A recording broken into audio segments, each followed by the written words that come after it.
있습니다.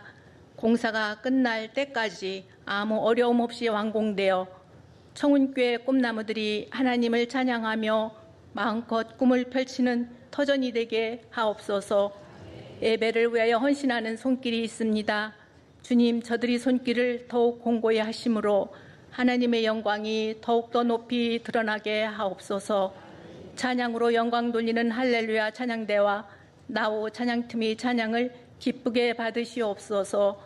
이 모든 말씀을 예수님 이름으로 기도하오며 이제는 주님께서 가르쳐 주신 기도를 함께 드리오니 하늘에 계신 우리 아버지, 아버지의 이름을 거룩하게 하시며 아버지의 나라가 오게 하시며 아버지의 뜻이 하늘에서 같이 땅에서도 이루어지게 하소서.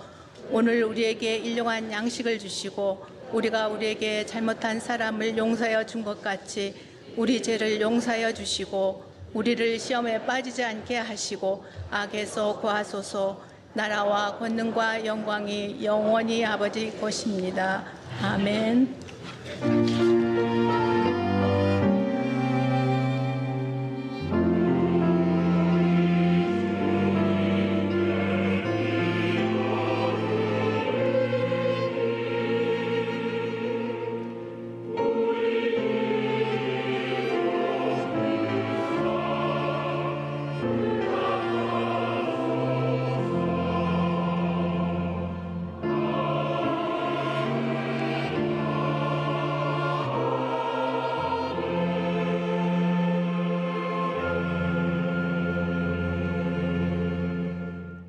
오늘 우리들에게 주시는 하나님의 말씀 보도록 하겠습니다. 신약 성경 마태복음 5장 27절 28절 2절 말씀입니다.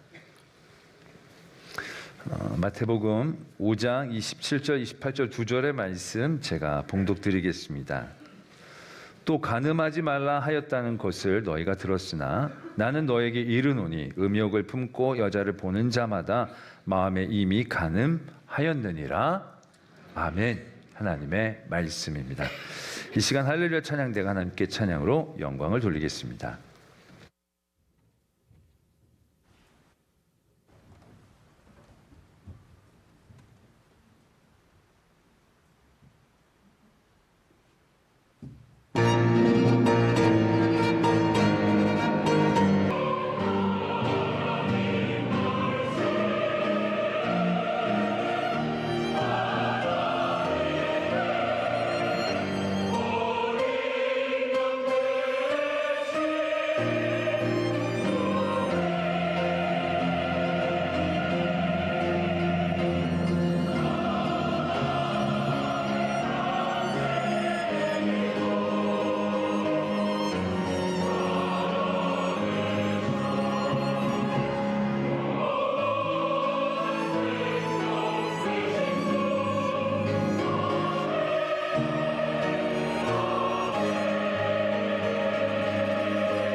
네, 귀한 찬양 감사를 드립니다.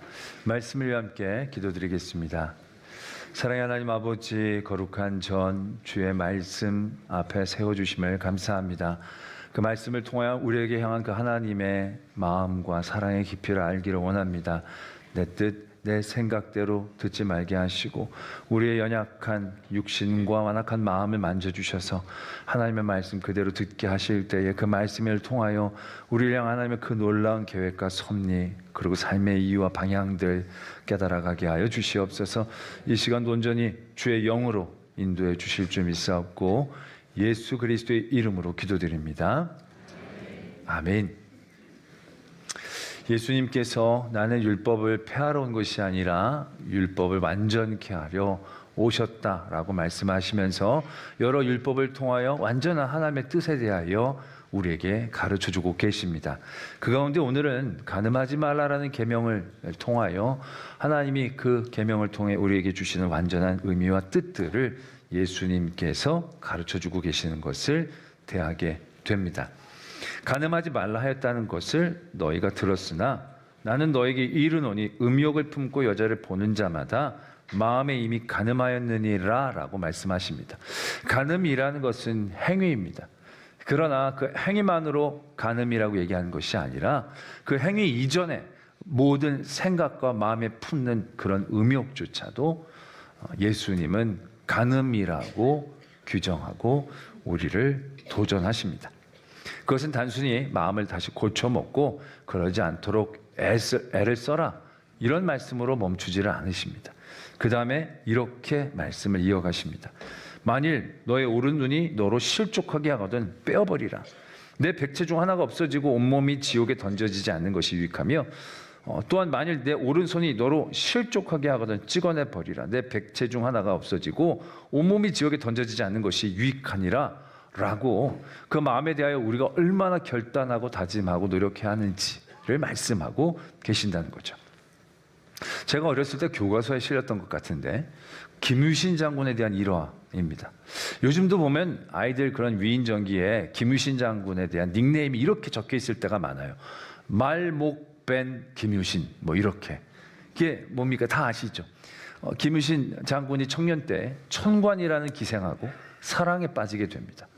기생하고 사랑에 빠졌으니까 맨날 기생집에 갈 수밖에 없었고 거기서 술 먹고 자고 뭐 이러다 보니까 너무 이제 허랑방탕하게 보인 거죠. 그 때문에 이제 어머니가 너무 가슴이 아팠던 거죠. 어머니가 엉엉 울면서 김유신에게 하소연을 합니다. 네가 나라를 위해 크게 사용돼야 될 사람이 그러면 되겠느냐. 어머니가 너무 슬퍼하니까 김유신이 결단을 하고 만나지 않겠습니다. 그리고 그 천관이라는 기생하고 절연을 하죠. 그러던 어느 날 김유신 장군이 술을 먹고 길을 가는데 이 말이 자율주행이 이게 발동이 돼가지고 지가 알아서 거기를 가는 겁니다. 천관이 김유신이 오니까 너무 기뻐서 마중을 나온 순간 김유신이 깨달은 거죠. 그리고 말에서 내려서 그 말의 목을 베었다라는 거죠. 술은 자기가 먹고 엄한데 화풀이를 한다라고 생각할 수도 있습니다. 아니 그 말 얼마나 똑똑히 자율주행이 내재된 말이 쉽겠습니까? 그걸 꼭 굳이 죽일 필요까지 있겠어요? 몇 대 때리고 정신 차리고 한 다음에 또 다른 경로를 주입하면 되는데 그걸 굳이 죽이면서까지 한 행동들. 그러나 그런 행동들을 높이 사는 거죠. 왜? 그만큼 결단하고 독한 마음을 먹고 그 연을 끊겠다라는 생각들. 그래서 김유신 장군이 나라를 위해서 큰 일을 했다. 뭐 그러한 교훈으로 우리에게 들려졌던 일화가 생각이 날 것입니다. 바로 그거가 같은 결이이지 않는가 생각을 하게 됩니다. 아니 눈을 뽑는다고 뭐 마음이 바뀌는 건 아니잖아요. 오른손을 자른다고 우리가 음욕을 안 품게 되는 건 아니잖아요. 굳이 뭐 그것까지 잘라가면서 그럴 필요가 있겠느냐? 자르란 얘기가 아니죠. 그만큼 독한 마음을 먹고 이 일들에 대해서 경계하고 깨어 있어야 한다라는 겁니다. 뭐 그렇게까지 할 필요가. 그러나 오늘 예수님께서는 분명히 말씀하십니다. 우리는 간음이라는 것이 어떻게 보면 도덕적이고 사회적인 개인적인 어떤 일탈처럼 가볍게 여겨지는 경우들이 적지 않다는 겁니다.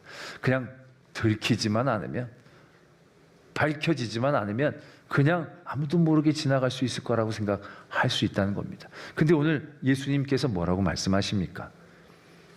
온몸을 가지고 지옥에 던져지는 것보다 그게 유익하다는 겁니다.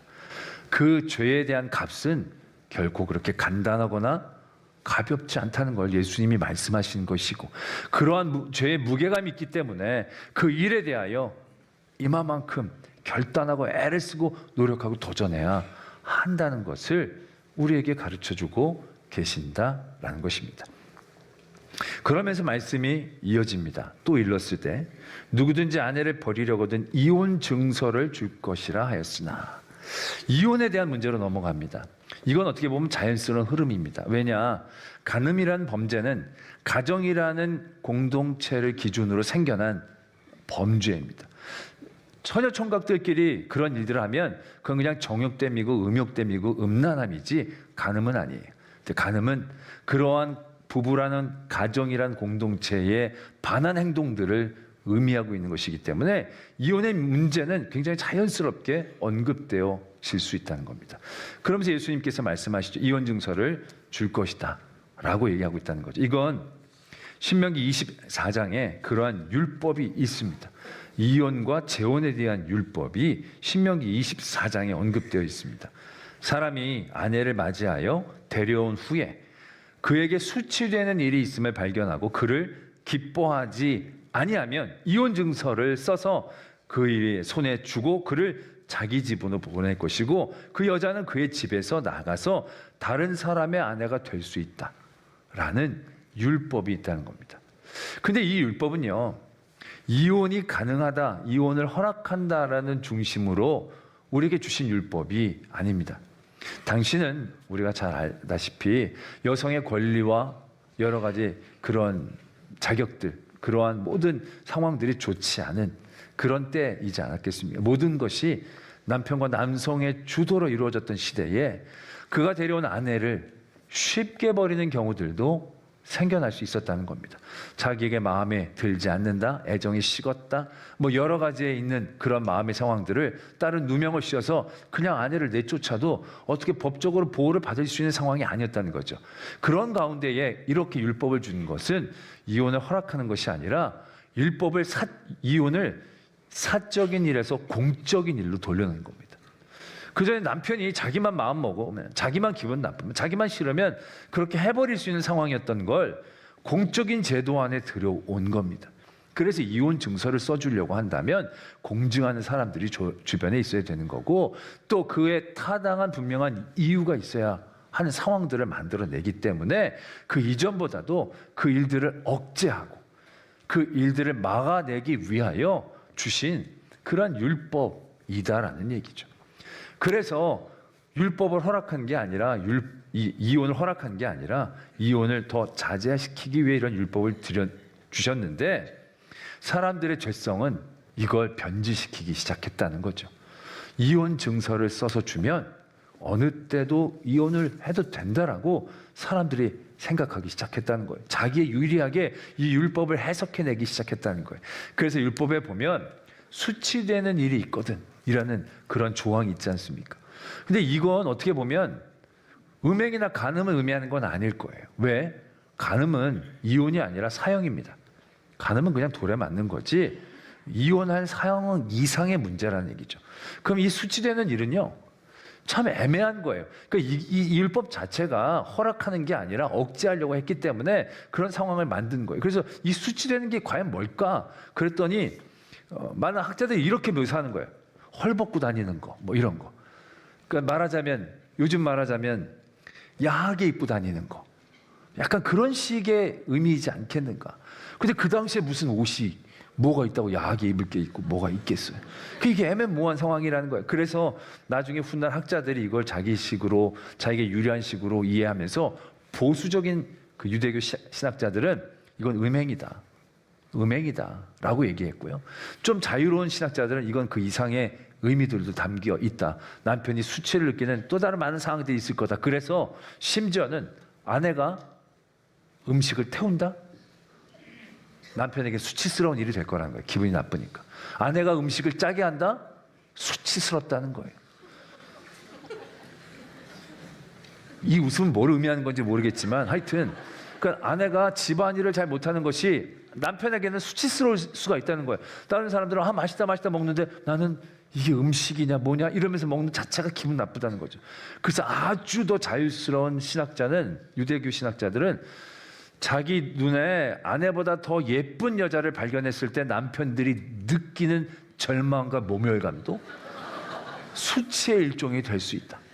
그래서 이혼의 사유가, 그래서 이 수치스럽다라는 것에 대한 그런 그 범위들을 엄청 넓혀 놓기도 했다는 거죠. 그러다 보니까 이혼이 증서를 주고 이혼하는 일들이 굉장히 적지 않게 있었던 것 같습니다. 그런 일들에 예수님은 말씀하십니다. 이혼 증서를 줄 것이라고 율법엔 적혀 있지만 그거 아니라는 겁니다. 그리고 이렇게 말씀하십니다. 나는 너에게 이르노니 누구든지 음행한 이유 없이 아내를 버리면 이는 그녀로 간음하게 하며 또 누구든지 버림받는 여자에게 장가드는 자도 간음함이니라. 예수님이 이렇게 말씀하셨다는 거예요. 저는 이 말씀이 묵상하면서 이해가 잘 안 되는 거예요. 지금 간음하지 말라라는 율법을 제대로 어긴 건 그 아내를 별 이유 없이 버린 남편이고 그 남자예요. 그런데 오늘 예수님은 그 버림받은 여인이 간음했다라는 거예요. 그리고 그 버림받은 여인, 그 여인과 결혼한 남편이 간음했다라는 거예요. 이건 신명기 율법에서도요, 합법으로 얘기되어진 거예요. 이혼 증서를 받은 여인은 관계가 끝난 거고, 관계가 끝났기 때문에 다른 남자하고도 결혼할 수 있는 거예요. 율법은 그렇게 얘기한 거예요. 근데 예수님이 그 여도 간음하게 한 거고, 또 누구든지 버린 여자에게 장가를 든 그 사람도 간음한 거라. 간음이 결코 적은 죄가 아닌데 왜 그 여자와 그 결혼한 재혼한 남편이 간음한 거냐는 거죠. 진짜 나쁜 사람은 그 버린 남편이 나쁜 간음한 건데, 그건 안 하고 왜 애먼 이 여인과 그 여인과 결혼한 사람에 대해서 언급하시는가 라는 것이 마음에 부대낀 거예요. 근데 이 문제는 예수님께서 마태복음 19장에 하신 말씀으로 이해할 수 있겠다라는 겁니다.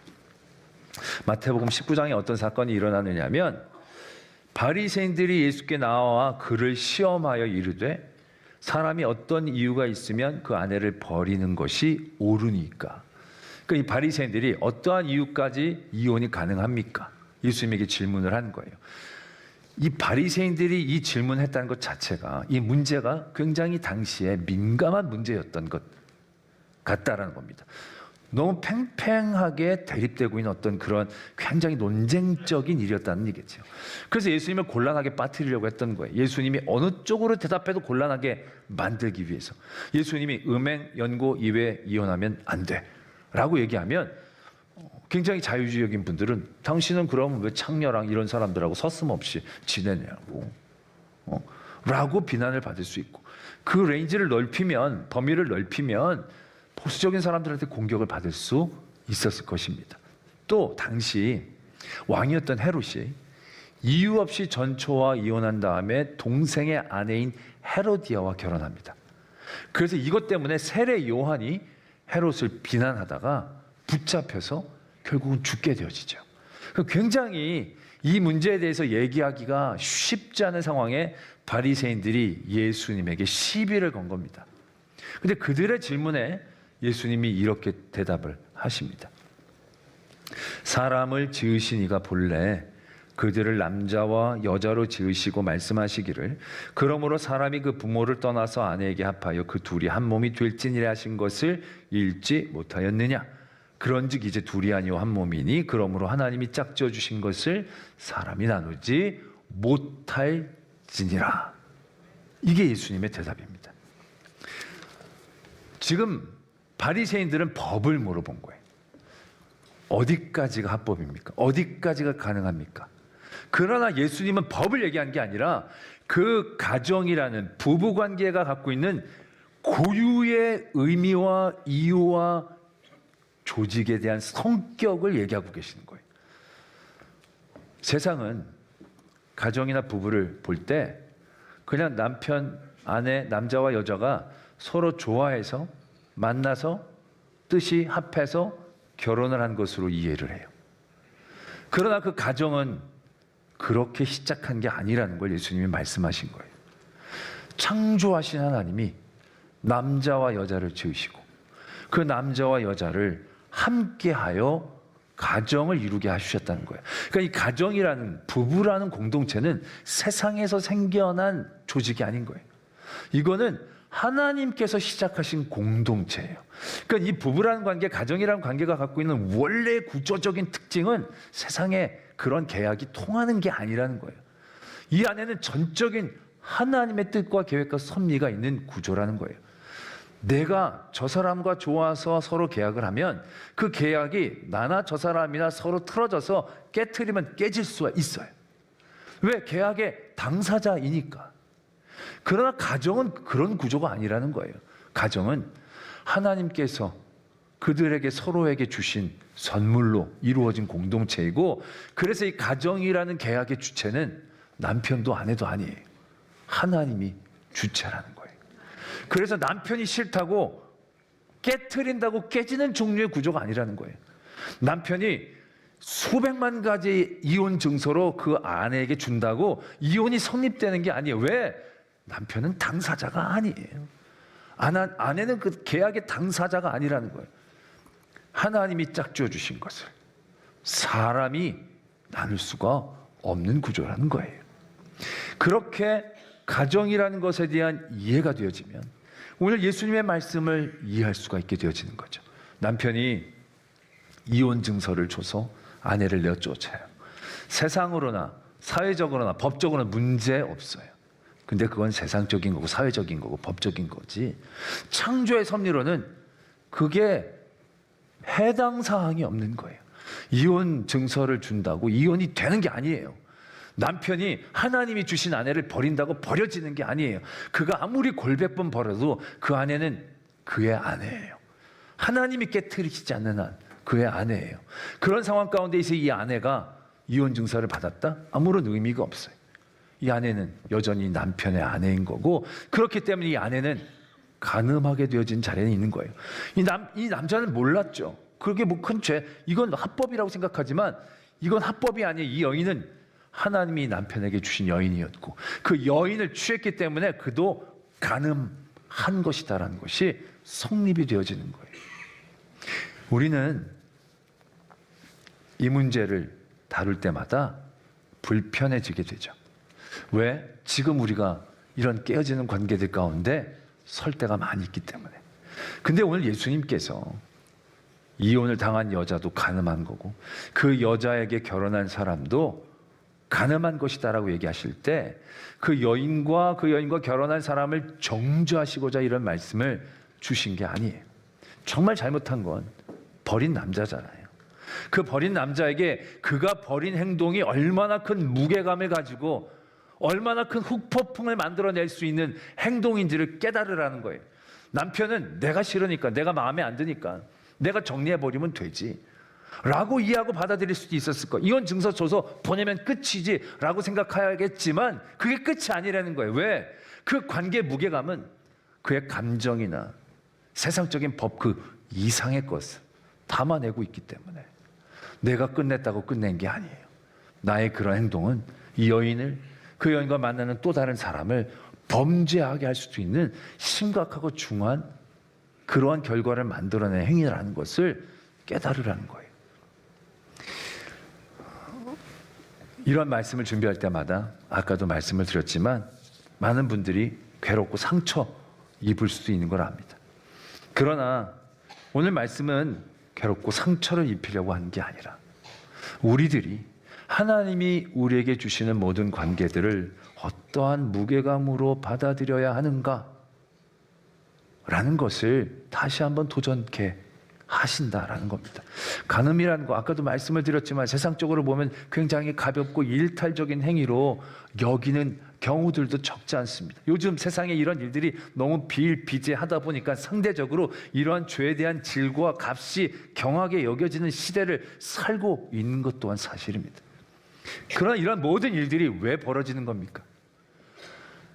하나님이 내게 주신 아내, 하나님이 내게 주신 남편의 그 관계를 무겁고 깊고 정말로 신중하게 이해하고 받아들이지 못하기 때문에, 그 관계를 가볍게 여기기 때문에 그런 일들이 생겨나는 것을 우리가 깨달아야 한다는 것이죠.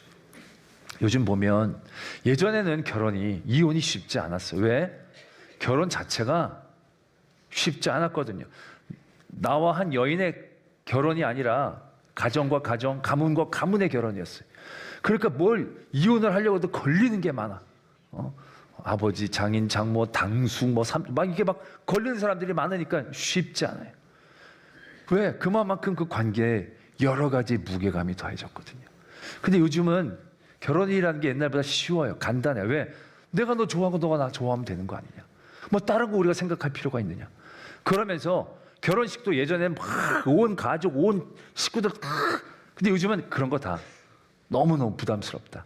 그냥 우리끼리 실반지 하나 끼고 그리고 결혼하자. 이런 경우들이 적지 않아요. 물론 제가 허례허식 하는 걸 조장하는 게 아니고 작은 결혼을 비난하는 게 아니에요. 그 관계에 대해 무게감을 가볍게 여기는 것에 대하여 경계하자는 거예요. 왜? 이렇게 되면 어떤 일들이 벌어집니까?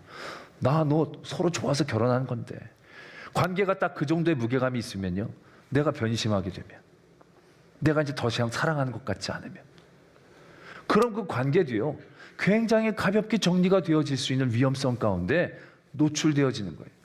우리가 지금 살아나가는 데 있어서 모든 관계들이 그렇게 가벼워지고 있는 위험성 가운데 우리가 있다라는 얘기예요. 세상 사람들은 내가 좋고 내가 유익이 되는 것, 내가 맺고, 그렇지 않으면 끊어내는데 너무 빠르게 행동하고 반응하게 되어지는 그런 시대를 살고 있다는 거예요. 마치 우리가 무슨 헬스클럽을 끊고 무슨 학원을 끊을 때 내가 하고 싶어서 끊으면 되고, 다니다가 한 2, 3일 다니다가 내가 마음에 안 들면 그냥 끊어버리고 안 가버리면 끝나잖아요.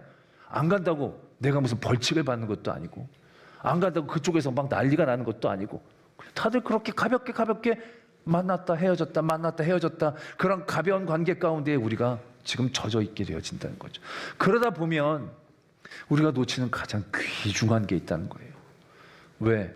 우리의 모든 관계와 선임을 주관하시고 이끄시는 하나님의 계획과 하나님의 섭리들, 그 무게감에 대해서 우리가 결코 누리지 못하는 위험성 가운데 놓이게 된다는 얘기죠.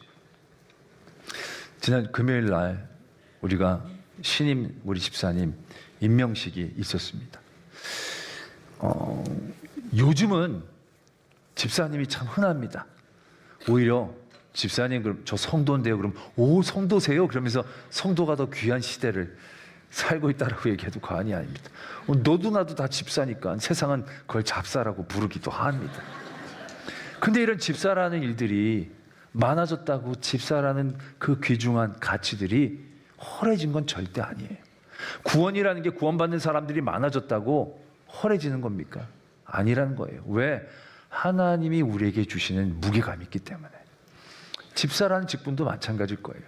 그게 사람이 임명하는 거면 딱 그 무게감일 거예요. 맞는 사람이 많으면 그만큼 상대적으로 가치가 떨어지는 거예요. 그러나 이 집사라는 직분이 교회에서 목사님이 주는 것이 아니라 하나님이 내게 주신 것으로 인정하는 그 무게감으로 받아들인다면 그 질이 바뀔 수밖에 없다라는 거죠. 우리가 요즘 교회에서 믿음 생활할 때 보면 그 교회에 대한 관계들이 너무 가벼워요. 왜? 내가 교회를 다니다가 좋으면, 은혜되면 그 교회 다니는 거예요. 말씀 좋고 뭐 상황 좋고 환경 좋고 다 좋은 것. 그래서 교회를 정하고 다녀요. 그러다가 그 교회에서 시험에 드는 경우들을 만나는 거예요. 어느 순간 말씀이 안 맞는다던가, 어떤 사람 때문에 시험에 든다던가, 뭐 여러 가지 것들 때문에.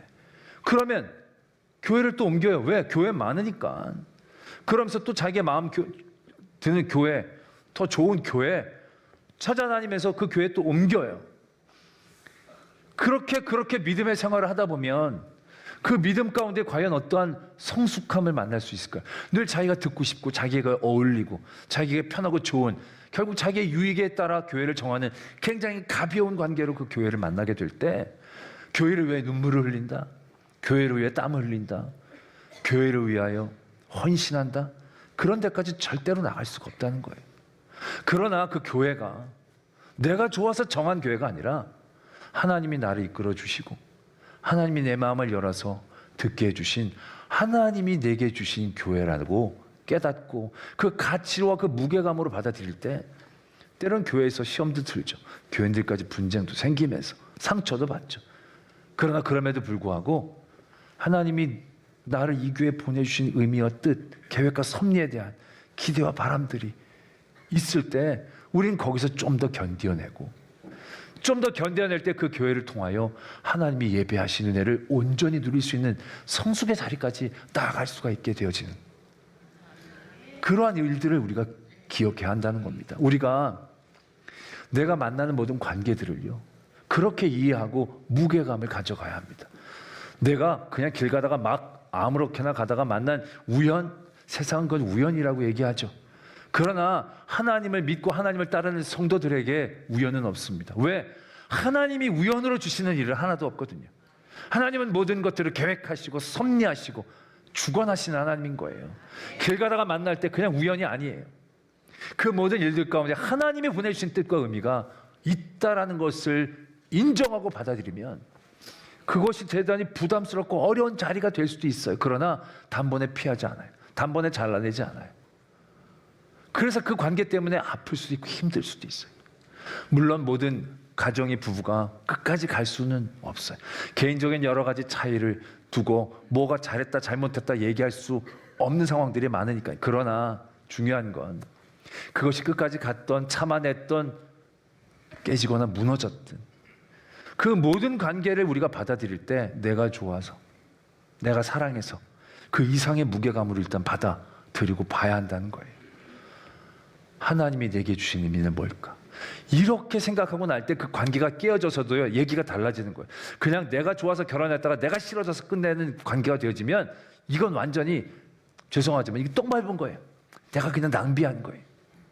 그러나 이게 하나님이 주신 관계로 내가 이해하고 받아들이게 될 때 설령 그 관계가 깨어지고 실패했을지라도 그 관계 가운데 하나님이 내게 주시는 의미들을 바라보고 붙잡으려고 하는, 그래서 그것을 깨달을 수 있는 또 다른 은혜의 길이 그 안에 있을 수가 있게 되어진다라는 얘기입니다. 오늘 예수님께서 간음하지 말라 하시면서 우리에게 이런 말씀을 주시는 거예요. 우리에게 주신 소중한 것들을 잘 지켜나가기를 원하는 거예요. 가볍게 여기지 말고 하나님이 주셨다라는 그 무게감으로 내게 주신 모든 관계들을 다시금 받아들이고 붙잡으라는 거예요. 쉽게 잘라내도 쉬운 게 아니에요. 뭐 나만 잘라내면 아니에요. 그 여인이 죄를 짓게 하는 거고 그 여인과 또 만나는 남자를 죄를 짓게 하는 거예요. 나만 죄 짓는 게 아니라 수많은 사람들을 죄 짓게 하는 일들이 될 수도 있다는 거예요. 그만큼 무게감 있게 그 일들을 받아들이자라는 거예요. 그 관계를 이해하자는 거예요. 그리고 그 관계 가운데 나아가자는 거예요. 그러할 때 우리가 하나님이 우리에게 계획과 섭리로 주신 모든 관계를 통하여 온전한 은혜 누리게 되어진다라는 것입니다. 오늘 길 가다가 만난 사람도 그냥 만난 거 아니니까요. 무게감 있게 대해 주시길 바랍니다. 다시는 안 볼 사람처럼 생각하지 마시고 언젠가 그 사람이 분명히 하나님이 주신 사람, 그 관계의 이유가 있을 것입니다. 강도 만나 쓰러진 사람을 오늘 이게 뭐지? 이게 아니라는 겁니다. 오늘 내가 이 길을 가게 하시고 그 사람을 여기에 쓰러뜨려 주신 그 의미는 무엇인지에 대한 무게감으로 한 번 더 바라보자는 거예요. 다 구해라는 얘기가 아니에요. 그냥 그 자리에서 한 번 더 하나님이 주신 관계와 섭리에 대한 무게감으로 받아들이며 우리의 일들을 행하고 도전할 때 온전하고 완전한 율법의 은혜를 누리게 될 줄로 믿습니다. 기도하겠습니다.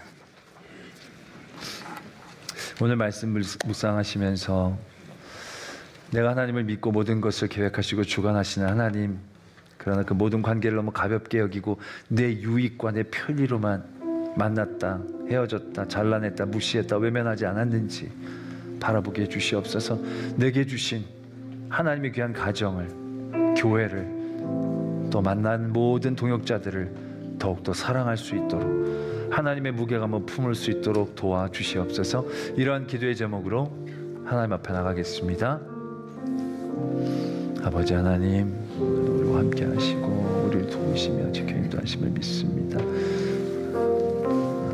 모든 저희들 되게 하여 주시옵소서. 모든 저희들 가볍게 여기지 않게 해 주시옵소서.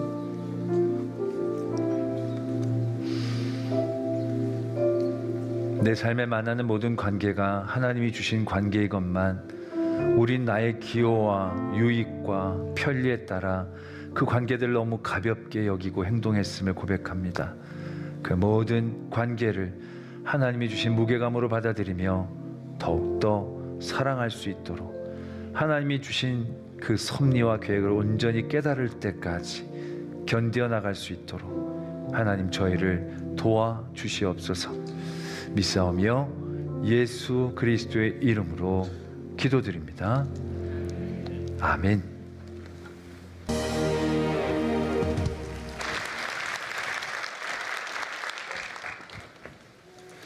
사랑의 하나님 아버지, 오늘 이 귀하고 거룩한 예배의 자리 저희를 불러주심을 감사합니다. 정말로 아무것도 아닌 우리들이 창조주이신 하나님의 앞에 나오고 그 이름을 부른다는 것이 얼마나 귀한 일인지 늘 깨닫게 하시고, 그래서 이 예배의 자리를 기뻐하며 사모하며 늘 간절히 지켜내는 저희들 되게 하실 때에 하나님 예배를 통하여 역사가 일어나게 하여 주시어 치유와 회복과 소망의 일들이 모든 예배자의 삶의 자리에서 일어나게 하여 주시옵소서. 예물을 드립니다. 하나님의 것임을 고백하며 드린 그 중심을 기뻐하여 주시옵소서. 설령 마음에 좀 아까워하는 마음에 있고 연약한 마음이 있습니까? 하나님 저들의 마음을 붙잡아 주시고 더 풍성함으로 채워 모든 것이 하나님의 것임을 고백하게 하여 주실 때에 하나님 저들에게 더욱더 하나님의 사랑을 나눌 수 있는 하나님의 것을 허락하여 주시옵소서.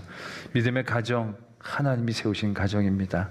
하나님이 만나게 해주신 아내와 남편이고 자녀이고 부모입니다. 하나님이 주신 무게감으로 더욱더 서로가 사랑하고 품게 하실 때에 가정을 통해 세상의 모든 가정 가치관과 유혹들을 이겨낼 수 있는 저희들 되게 하여 주시옵소서. 저희 교회 주신 은혜 감사합니다. 하나님의 마음을 시원케 하는 우리 교회가 되게 하시고 또 교육관 여태까지 큰 은혜를 지켜주셨습니다. 앞으로도 함께 하셔서 안전하고 은혜롭게 아름답게 지어지게 하실 때 그곳을 통하여 귀하고 놀라운 하나님의 일꾼들 자라나게 하여 주시옵소서.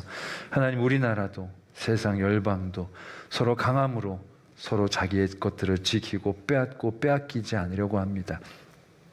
그런 강함이 세상의 법칙처럼 담을 세우고 스스로 살아남기 위해 강해지려고 합니다. 하나님 이 땅의 통치의 방법이 힘이 아닌 하나님의 은혜요 사랑임을 알게 해 주시옵소서.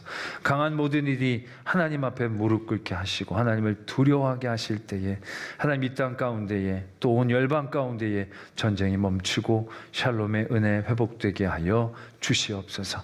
오늘도 섬기고 수고하는 모든 손길들을 기억하여 주시오.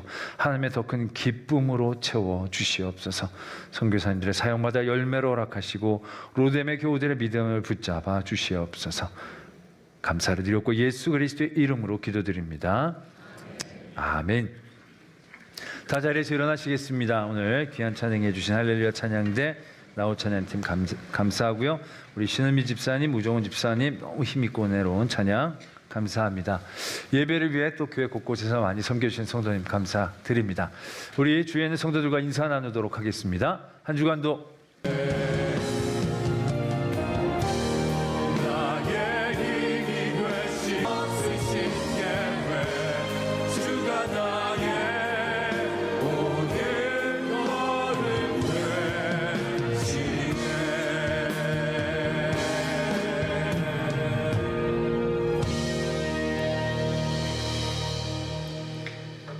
지금은 우리 구주 예수 그리스도의 은혜와 하나님 아버지의 지극하신 사랑하심과 성령 하나님이 함께하여 주시고 도와주시고 교통하여 주시는 역사하심이 오늘도 내게 주신 모든 관계가 하나님이 주신 관계임을 깨닫는 무게감으로 나아가고 도전하는 모든 성도들 위해 그 가정 위에 우리 교회 위에 이 땅과 열방 위에 이제로부터 영원토록 함께 계시기를 간절히 축원하옵나이다.